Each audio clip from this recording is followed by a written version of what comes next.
اللہ کے سوا کسی اور کی اطاعت جس سے اللہ کی معصیت لازم آتی ہو، شرک۔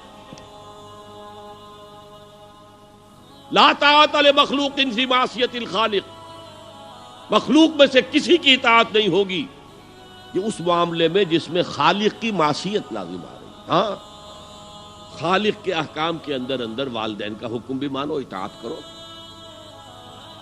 اساتذہ کا حکم مانو، کسی اور کو اپنا لیڈر مانا ہے اس کا حکم مانو، لیکن ناٹ بیونڈ، وہ جو سرکل ہے کتاب و سنت کا اس سے باہر نہیں۔ لا طاعت لمخلوق فی معصیت الخالق، یہ آپ الجبرے کے فارمولے کے طور پر اپنے سامنے رکھیے۔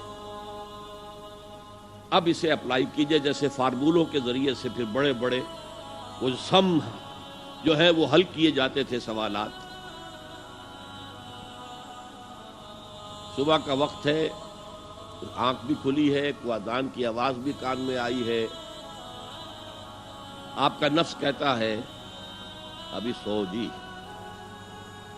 آپ نے اپنی چادر یا کمبل کو درست کیا اور کروٹ لیا، سو گئے۔ یہ کیا ہے؟ آپ نے کس کا حکم پیچھے پھینکا اور کس کا حکم مانا؟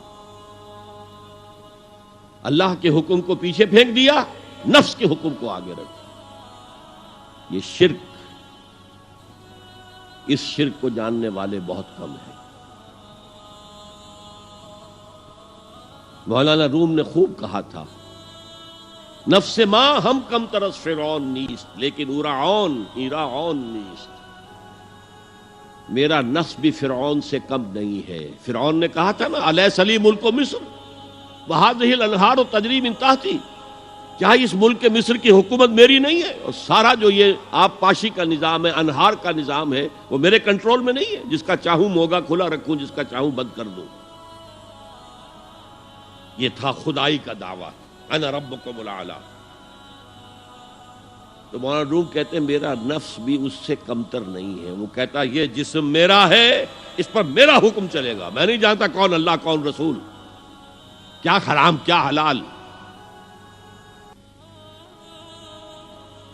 تو فرعون سے کم تو نہیں ہے میرا نفس، لیکن ایراعون اس کی بہت مدد تھی، فوج تھی، لاؤ لشکر تھا، تو اس نے زبان سے بھی کہہ دیا کھل کر انا ربکم الاعلی۔ میں مسکین ہوں، غریب ہوں، میرے پاس کوئی طاقت نہیں ہے، میں زبان سے تو کچھ نہیں کہہ سکتا، اندر سے میرا نفس یہی کہتا۔ یہ نفس کی حکومت قرآن کہتا ہے، میں حیران ہوتا ہوں، دو جگہ یہ مضمون آیا ہے، ارأیت من اتخذ الہہ ہواہ افانت تکون علیہ وکیلا۔ اے نبی تم نے دیکھا اس شخص کو، اس کے حال پر غور کیا جس نے اپنی خواہش نفس کو اپنا الہ بنا لیا ہے۔ اللہ اکبر،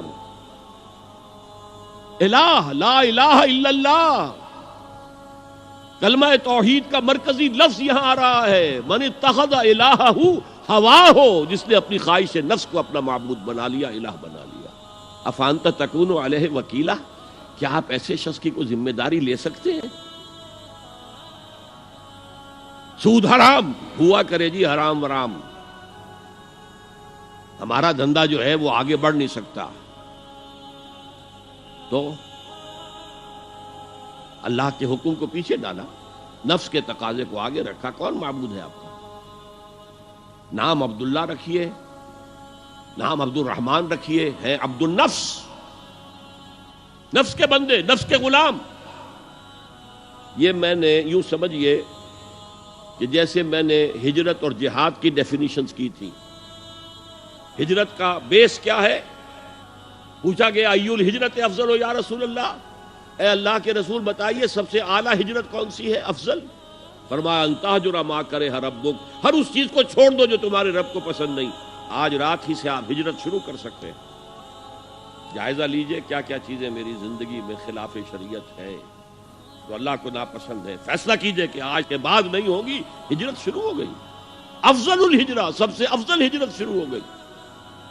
لیکن ٹاپ پر لے جائیے تو یہ ہجرت جب اللہ کے دین کو قائم کرنے کی جدوجہد اس مرحلے پر آ جائے کہ اب باطل کے ساتھ ٹکراؤ ہے اور اب چاہیے کہ ساری قوت ایک مرکز پر جمع ہو جائے، ہجرت فرض کر دی گئی، وہ ہجرت گھر بار چھوڑ کر، اہل و عیال کو چھوڑ کر، اور مکے کے بھیڑیوں کے رحم و کرم پر چھوڑ کر اپنے گھر والوں کو جو لوگ ہجرت کر کے آئے، حکم تھا۔ ہجرت مدینہ فرض تھی، ہجرت حبشہ فرض نہیں تھی، صرف اجازت تھی کہ جن سے سختیاں نہیں جھیلی جا رہی مزید وہ چلے جائیں۔